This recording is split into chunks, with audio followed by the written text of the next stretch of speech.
All right. Morning, everyone. Thank you very much for joining this session. As mentioned on Monday, this is the second session for the GoodWe Pro Training Africa sort of week of trainings. This one is on our HT series CNR or commercial inverter. That's grid tied. And we've still got one more session on Friday, which will be run by our technical manager, David, which will cover the troubleshooting and sort of common solutions to issues that our installers experience, which I think will be quite popular. So looking forward to seeing you guys on Friday as well. So today's session, we'll focus in on the HT series as mentioned. For those of you who didn't join on Monday, my name is Andrew Tyler. I'm Sales and Business Development Manager for GoodWe in Sub-Saharan Africa. And then on the call, I have my colleague, David Havenga, which I'm sure a few of you have chatted to before. He is the technical manager for the same region. For today, again, these are just quick snippet webinars. We're not trying to, take 2 or 3 hours to do these sessions. It's really supposed to be a quick snapshot of the product, as well as the various features, etc., and then going into where you can purchase. We can look at a more technical presentation at a later stage if that is something that would be well accepted. But for now, we just thought as GoodWe, it would be great to introduce these products specifically to our region.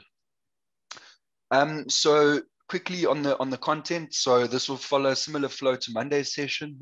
We will do a quick introduction of the HT series product from GoodWe.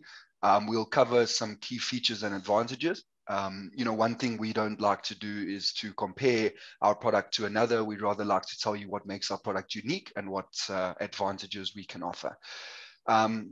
Second will be a quick data sheet review or dive and looking at the monitoring options.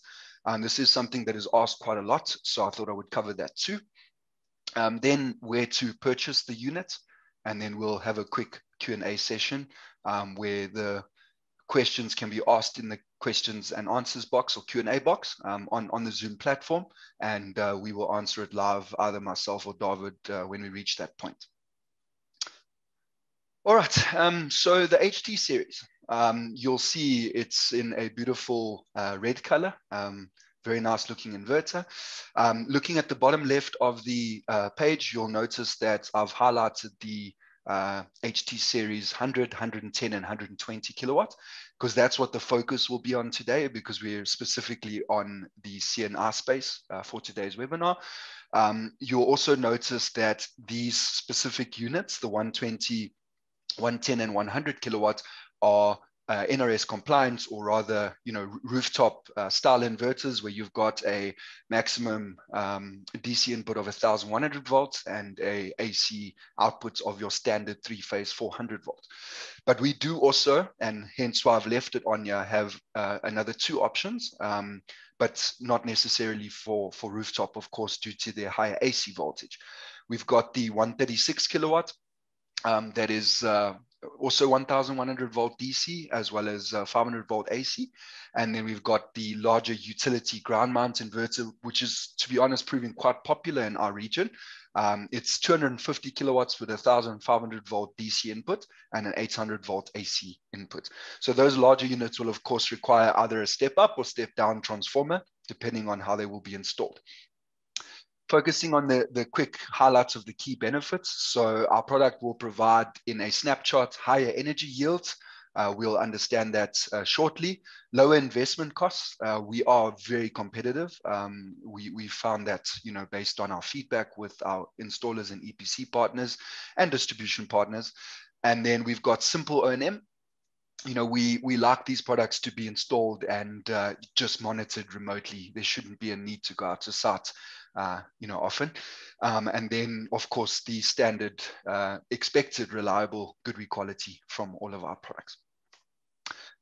So on this slide, I have also listed the other 3 products in the commercial CNR range. But this is just so that when you guys do receive this presentation, you will have a quick snapshot of the products available. As mentioned, our focus is on the HT series on the right. And as mentioned, you've got you know, the 100 to 120 kilowatt in our range. I will move on to the data when we go into the data sheet. So I'll move on to the next slide. So one of the key differentiators of our product is multiple MPPT optimization. So we have up to 12 MPPTs. That is 10 on the 100 kilowatt and then 12 on the 110 and 120 kilowatt. So what does that mean? You know, the argument for going with optimized solutions, you know, panel optimized solutions becomes less and less of an argument when you start to look at multiple MPPT inverters, especially when you've got 12. You can, you know, negate the effect of hotspots, different tilts and azimuths. So that is something that we find with a lot of commercial roofs in South Africa, is that the installation needs to be all sorts of directions, and often there might be a little bit of shading or whatever it might be. Shattered panels, that is a reality in South Africa, even sometimes panels getting stolen. Dirt, as well as shading as mentioned, and module mismatches. So with 12 MPPTs and you know, 2 strings per MPPT, you've got a lot of flexibility with up to 24 strings. So if you, for example, have some shading on a roof and you can only, you know, put 4 panels onto 1 string in that area, at least you're losing only 4 panels instead of an entire inverter, for example, if you're looking at you know, lower MPPT type modules, inverters, excuse me. DC oversizing. So this is quite a unique feature. Very few suppliers in the, you know, commercial inverter space offer up to 50% DC oversizing. So this increases the installable DC power for a given AC capacity, which of course increases yield. This is quite a popular option when you start to look at east-west systems, for example. It means that your curve is no longer, you know, the usual kind of start, you know, peak at 12 o'clock and off at, say, 4 or 5 o'clock. This would allow you to have a flat curve from sort of morning to afternoon. And it also allows you, as we can see on the next slide, to require less inverters for a given DC power. So we can see on the left, we've got an example where the requirement for the DC input was 1.2 megawatts. With a competitor's product, they would require a minimum of 10 100 kilowatt inverters in order to achieve that, because they've got up to 20% DC oversizing. And then on the right, we've got the GoodWe product, where you could achieve the same 1.2 megawatt peak DC input with only 8 of our 100 kilowatt inverters. So that, of course, helps to save on costs. This is something that's very unique to GoodWe. So we've got an AC overloading capability. So you can achieve up to 10% overloading on the AC side, and that's based on the nameplate. So for an example, like you've seen here, you know, our 1 megawatt, a 1 megawatt plant using, for example, 10 of our 100 kilowatt HT series could push up to 1.1 megawatts. So each inverter of 100 kilowatts can push a maximum of 110 kilowatts. That is based on a specific ambient temperature, which I'll cover shortly. But that is quite beneficial, because you could, for example, use only 900 kilowatts inverters to achieve a 1 megawatt plant, instead of having to use 10, such as we've seen with some competitive products here. So this next slide ties into the overall focus on this AC power boost. So you can see we've got very high temperature adaptability. The red curve that you see on the screen, this is the GoodWe HT series. So you can see up to 45 degrees ambient temperature, we are pushing 110% of the inverter's output. So we, in fact, on that point, only start to derate from 45 degrees onwards. And at 50 degrees ambient temperature, we are still doing 100% of the inverter's nameplate capacity. So as you know, in a region like South Africa, Africa, even, you know, moving further north, we get some harsh climates, Namibia, places like that. This inverter will always outperform based on the, you know, the temperature derating curve, which I've indicated here. This is because we have IP68 fans. And yes, a lot of people, would argue that that is a high point of failure. We don't, put cheap fans in. These are very high quality. And in the event that they do, fail, whether it's one or two of them, the inverter will give a warning, and we will, as GoodWe, house or keep local stock of these fans, which are hot swappable, in stock in the event that there is a failure, so that the entire inverter does not need to be uninstalled and swapped out. So that we have sort of, looked into that. On that point, however, you'll notice, and this is something that I'll ask you to do when you have the time, is to ask your inverter supplier for their temperature derating curve, because this may not be such an argument in the regions like Europe and where the climates are quite settled, but for Africa, sub-Saharan Africa, we have very high temperatures, and often it does not make sense, or it is not cost effective to install these units, in a container with air cons, etc., because that comes at an additional cost. Most of the time, you want to have your commercial inverter installed outside, hence why they have IP68 fans.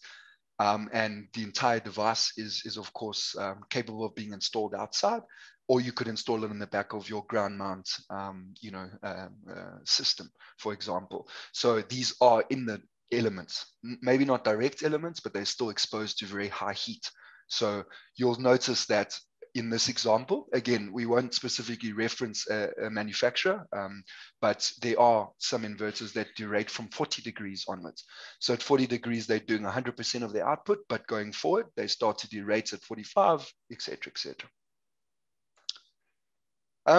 Also, something to consider, I've some experience in the module game, having previously worked for a module manufacturer, and the move to higher power modules is coming on thick and fast. I mean, 2-3 years ago it was 400 watts, then it was 500 watts.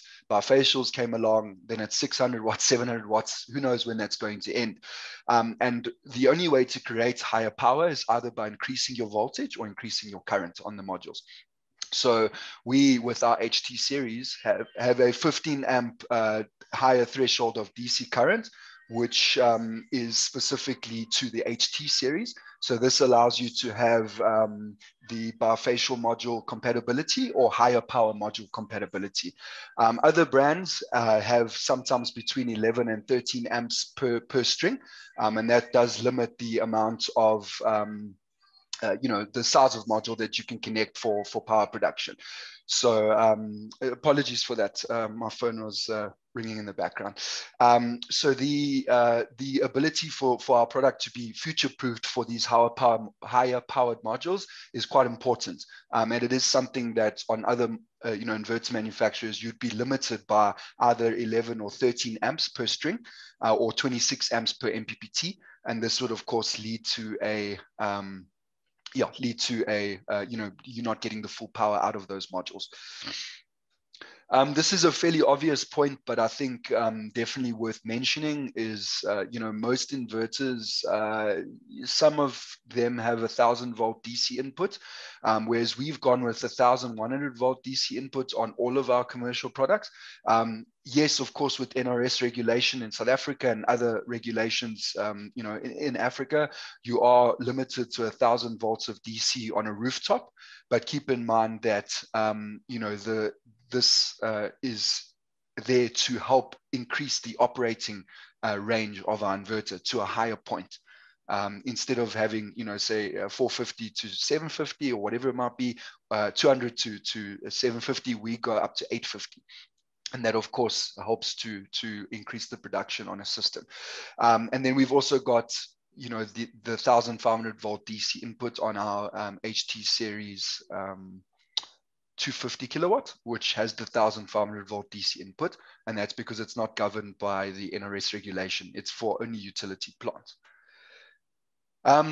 Something else, which is quite an interesting topic that's been coming up in inverters, is this anti-PID box. So for those of you who don't know, with modules, there's a phenomenon that is experienced called potentially induced degradation, which is something that was found out a lot later in modules, where within the first couple of minutes/hours, the modules degrade at quite a fast rate once they start to produce power. So the inverter manufacturers have come out with a anti-PRD function, which applies a reverse 800 volt voltage between the module's negative and PE during the night.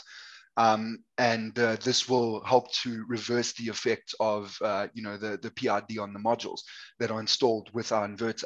So the point of this slide is that we have the option to retrofit it into our inverter, or add it as a optional extra when you purchase it from your distributor, or whatever it might be. And whereas a lot of other competitor products require an external box, that external box obviously costs a lot more money because of the fact that it's got it has its entire box, etc. Moving on to the next point. So that's it for the key features and advantages. If you have any other questions, we can leave it for the Q&A section, but please do let us know at the end. Going on to the datasheet review. So as mentioned earlier, I thought it would be good to focus on the specific data sheet instead of diving into it earlier. So in the first block, I've addressed the 50% DC oversizing. So if we look at the 120 kilowatt inverter, you can see it can take up to 180 kilowatts of DC input, or PV.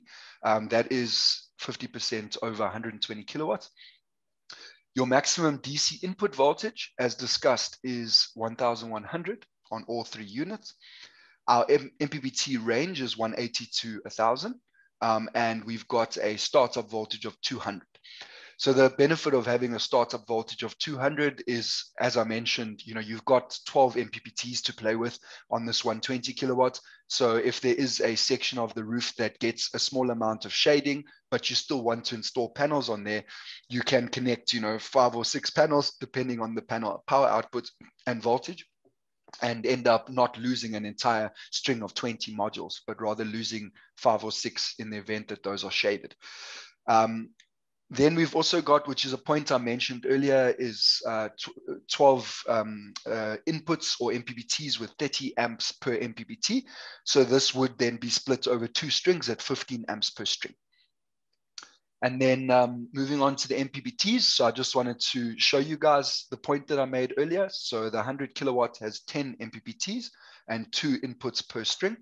2 strings per input. And then the 110 and 120 move to 12 MPPTs with 2 strings per input, or per MPPT.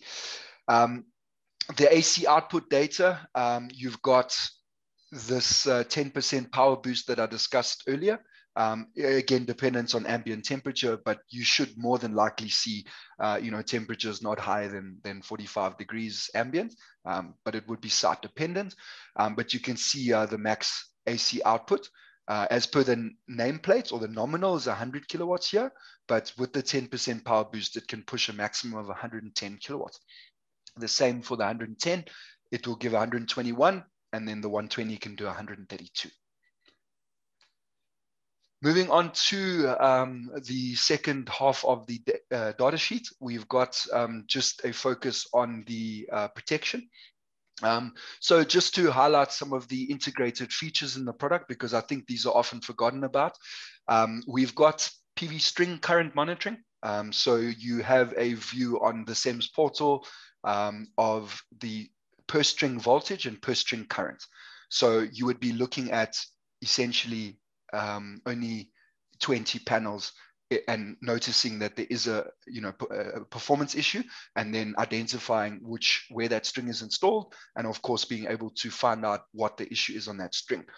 So at a much lower cost, you're able to achieve a similar result to an optimized solution. Then internal humidity detection, quite important when these devices are installed, in the elements or outside, in the elements. We've got insulation resistance detection, residual current monitoring, anti-islanding or export limitation, as we call it, And of course, if the device, disconnects from the grid, it will automatically protect itself. That's one of the NRS regulations. Input reverse polarity protection.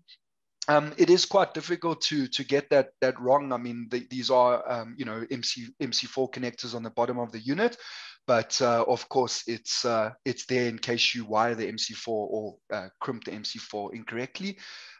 We've got DC and AC type 2 surge protection pre-installed. There is an option to swap that out for a type 1, which would come at an additional cost. We've got output over current protection, same for output short protection and output over voltage protection. There are some other optional features which I can quickly address. We've got AFCI on this product. That is, again, something, as mentioned on Monday, that is not specific to South Africa or Africa, but is a requirement in Germany going forward on all products. So it is nice to have the option should it become something important. We've got an emergency power off option. This is something quite, neat for installations on, petrol stations and things like that require a, shutdown of the product in case there's a fire or something like that. AC terminal over temperature protection is optional, as well as the PID recovery device that I mentioned earlier. And then the various other characteristics, etc., are written here, but please feel free to download the data sheet from our website on GoodWe.com. Going into monitoring, so those of you who know the the GoodWe product range or portfolio well will know that would know the SEMS portal very well, because this is a product that is used for all of our portfolio. This is the same for the commercial range. And what I like about that is, you as an installer, if you are involved in both residential and commercial or even utility, you would be able to have a singular view of every single one of your plants without having to log into 3 or 4 different platforms to monitor your systems. And it is also familiar to those customers who are, comfortable with the SEMS portal, and that passes on to you when you are commissioning, etc., and monitoring your systems. We've got a desktop version and a mobile application available on both Android and iOS, of course. We've got different access levels. So we will have a distributor level, an installer, and an end user. So you as an installer can have specific access to the plant, and the end user can have specific access without being able to change too many settings or any settings at all. This figure is rapidly increasing on a daily basis. We have a lot of plants coming online, but on last check, there were roughly around 20,000 sites online. That is not 20,000 inverters, it's 20,000 sites. So where there's a 1 megawatt plant, for example, and there's 20 inverters installed there, we're considering it as one single plant on that number. Then just a quick snapshot on the monitoring options for the HT series. This is something that gets asked quite a lot, because it's a product that's quite new. Starting from the single units area, so more than likely you would not be installing a single unit without requiring some export limitation, but this is just for if you, for example, have a site that consumes more than it produces, then you don't really need export limitation, but it's always advisable to have that. The inverter does come with Wi-Fi. It has an optional 4G communication device, but as far as I'm aware, that is only available in China at the moment, but will be developed to work in other markets like ours. And then, of course, you can swap out the Wi-Fi dongle for a LAN module as well. That's for single units. Then looking at multiple units, you've got firstly the option to go with our Easy Logger Pro device, which you guys will be quite familiar with. The connection would be via RS485 from inverter to inverter, so daisy chain them into this device. And via RS485, you have between 60 inverter, a maximum of 60 inverters, and there's 3 RS485 ports on this device, so it would be 20 per device. So you can daisy chain up to 20 together and then bring 20 in 3 times to achieve your 60 inverter maximum. The second option, which is via our SEC 1000 device. Again, this is RS485. The difference here is this SEC 1000 device, which is kept by all of our distribution partners, has this easy logger device inside of it, as well as an energy meter and CT clamp board, as well as a power supply. So it's a neat, all-in-one solution that allows you to not only monitor the production of the inverter, but also the grid consumption, as well as add the ability to do export limitation. So that is kind of the go-to device in the South African or African context. So it's definitely something to look at. And then one other thing that our device is also capable of is communicating via PLC, which is power line communication. Here you would need a transformer isolated system. You use not the SEC 1000, but the SCB 3000 solar communication box. And this device is the one that is capable of doing PLC with the devices. And of course, depending on how you want to connect, you can then go from Ethernet to the internet. So yeah, that's a nice quick snapshot. In terms of compatibility, we have an open API. For those who require it or want to make use of it. We have compatibility with third-party devices. I will cover that shortly. We are compatible with SCADA and compatible with weather stations as well, which we'll go into a quick wiring diagram to show you how a weather station would work. So yeah, again, just a quick snapshot of the power plant controllers and SCADA devices. And we've got, as mentioned, string level monitoring, remote plant operation, alarms and reporting, as well as plant diagnosis. That is all done via the SEMS portal. If you guys are unsure how to use the SEMS portal, please set up a quick Teams meeting or Zoom meeting with us, and we can take you through the various features that are on there. Then in terms of compatibility, so as mentioned, this is an IEC 60870 standard. We have the SCADA compatibility, weather station mentioned already, third party via SolarLog or Meteor Control. So although we have a fantastic device ourselves, we also know that there are some EPCs/installers out there who prefer the third-party devices that are already in place because all of their plants are already on there. This is the same for us. So we have plants that have been used with SolarLog and Meteor Control.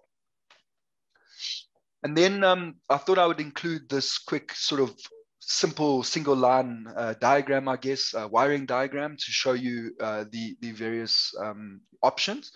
So if you just want to have PV monitoring, in other words, production from the inverter with a single unit, you will have the inverter connected to a router.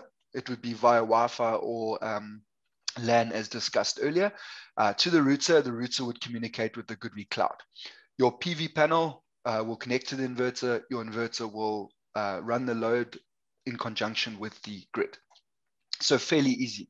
That's really just a simple communication. But keep in mind, there is no energy meter or CT clamps to pick up the load.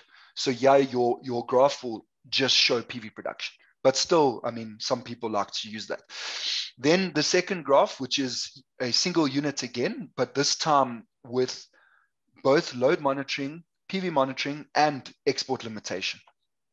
So here we have, instead of the router connecting directly to the inverter, the router connects to the cloud via the SEC 1000. So the SEC 1000 will run an Ethernet cable to the router will communicate. Then the inverter connects via RS485 to the SEC 1000. And then your PV panels connect to the inverter, of course, and then your SEC 1000 has the energy meter and the CT clamps integrate. So this allows us to do the consumption monitoring and export limitation because this device is able to pick up what the loads are and actively manage the power outputs of the inverter to ensure that no power goes back to the grid. The same concept would be true for the using multiple inverters. So the only difference here is that you will be communicating up to 20 inverters per RS485 port on the SEC 1000 device. So you've got each connecting or daisy chained together, but 20 inverters. And again, the SEC 1000 is doing the load monitoring or load consumption readings, as well as doing the export limitation. And then a question we get asked quite a lot is on including a weather station in our devices. So you've got the only difference here is adding in a second Easy Logger Pro device. So there will be no communication directly between the SEC 1000 and the Easy Logger Pro. They would both just connect via Ethernet to your router, and your weather station would communicate via the Easy Logger Pro to the GoodWe cloud, and the SEC 1000 will provide all the other load data, PV data, as well as export limitation. So this is just essentially uploading the weather information to the GoodWe cloud or GoodWe platform. These weather stations need to be Modbus RTU compatible. So we've previously seen plants implemented with the 7 cents weather station. So something to look at if you are interested in that on a plant. And then where to buy? So this is a question we get asked quite a lot. You know, we have a very large network of people buying, installing, and reselling our products in South Africa, but and abroad, of course. And of course, we often get questions asked on, you know, who are our distribution partners. So as mentioned on Monday, we have, you know, very strong relationships with the likes of RBC, Kranich, and Rubicon Energy. They are South African distributors who carry the HT series product. So again, I ask if you guys have any you know, requirements, or you would like me to introduce you to any of them, then please do let me know. Obviously, we have a very good relationship with them, and we'd like to pass that on, you know, as a lead from you who are interested in the products. And then one of our newer partners, which is active in Mozambique, Swaziland, or Eswatini, as it's more affectionately known, and Zambia, is Logos Industries. They're also a distribution partner of ours. So if you have some interest in Africa as well, please let us know. Otherwise, the South African distributors are also quite active further north in the African continent too, if needed. But we are also, if you are from, you know, one of the sub-Saharan African countries, please do reach out. We are open to distribution opportunities in other countries. All right, so that's it from the presentation side. I'd like to get David on the presentation now to address any questions. And again, guys, please do reach out via the Q&A box. I can see some questions have already been answered, but please feel free to send some additional questions through.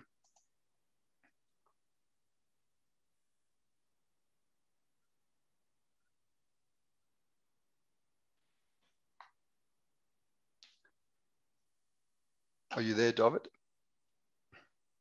Yeah, no, I'm here. Cool. So the first question, Byron, thank you. Can you confirm which HT and MT models are compatible with SolarLog? So what I would say, Byron, is there is a really nice platform on SolarLog's website where you can reach out and, log in and actually choose which product you want to use. And they will list all the products that have been previously used with their Blue Log device. So it is quite a nice platform because it gives you approved compatibility from SolarLog's side. But it really depends on which products were, requested to be used with this. It's not something that we specifically reach out to SolarLog to ask for compatibility. It's normally because somebody with a SolarLog requirement asked for them to use the product with it. So, but I can send you that link if you need it. And the next question, on PV monitoring diagram, does this mean that the inverter will feed back to the grid in case I don't have an SEC? So if you don't have any limiting devices, if you don't consume the energy produced by the inverter will send that power back to the grid. So that's why for zero export, you need to have a limiting device installed, such as the SEC.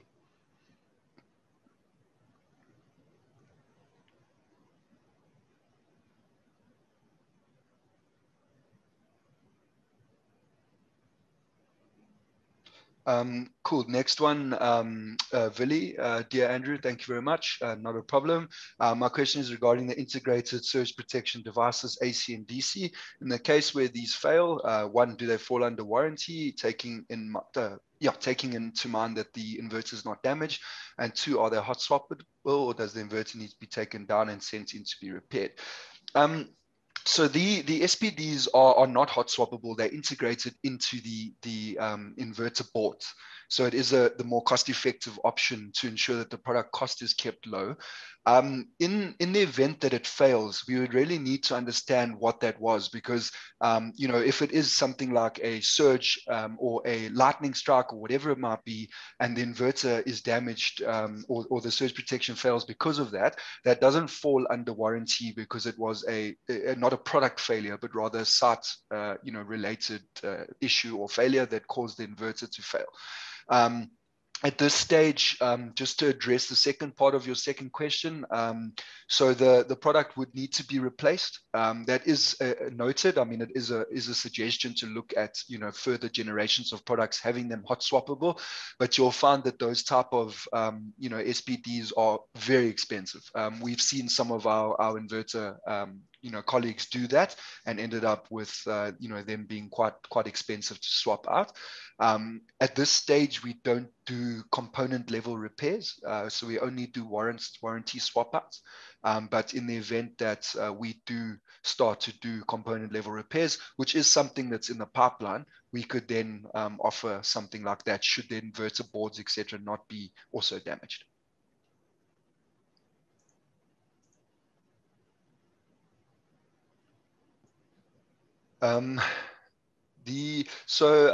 David, the SEC 1000 with the inverter setup, is there a video? I believe we had a video recorded previously. Yeah, no, we don't have one specifically. I think we did do one with one of our distributors, but I've not received it myself. But we do have our GoodWe Solar Academy. They are regularly creating new videos. Also, a lot of our presentations and things are also uploaded there.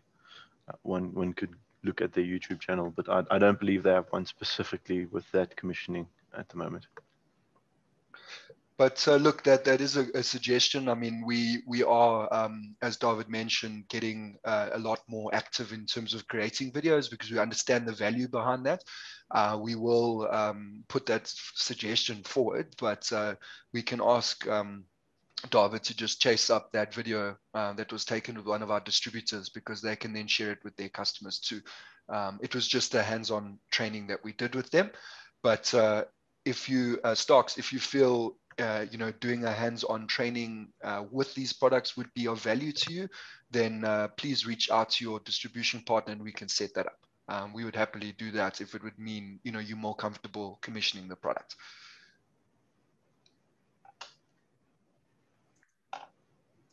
Sorry about that. I see I stopped sharing my screen.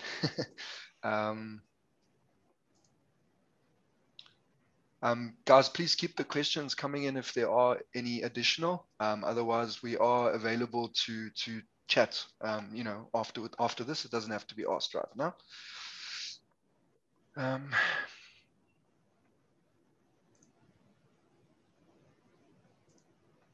me just share. So yeah, there just which was the last slide. Any questions or any concerns, or if you'd like me to introduce you to one of our partners and support you in terms of accessing our products, that is my email address. And then if you need anything else, I'm happy to support. I received quite a lot of feedback after Monday's training. So yeah, I look forward to chatting to you guys. I'll give it 2 more minutes for any additional questions. Please feel free to ask. No question is too silly or too stupid. We are to assist.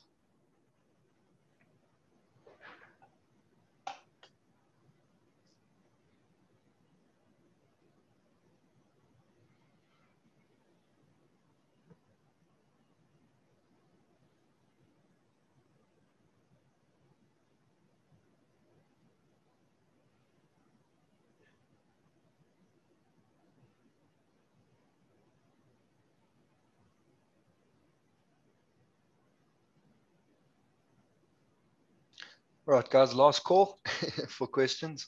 Otherwise, we'll close off.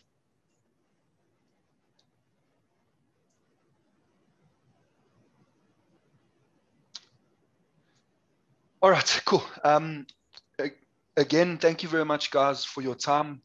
We really do appreciate it, and I hope that this GoodWe Pro Training Africa platform has been beneficial to you in the sense that we're not doing. Sorry, there's a helicopter flying over. If you hear the noise. So yeah, thank you very much for joining.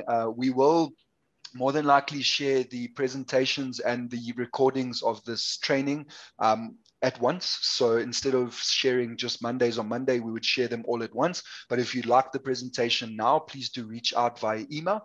But thank you very much for your time, and we look forward to seeing lots of these HT series products out in the field and chatting to you guys about your success in using them. Thank you. Really appreciate it.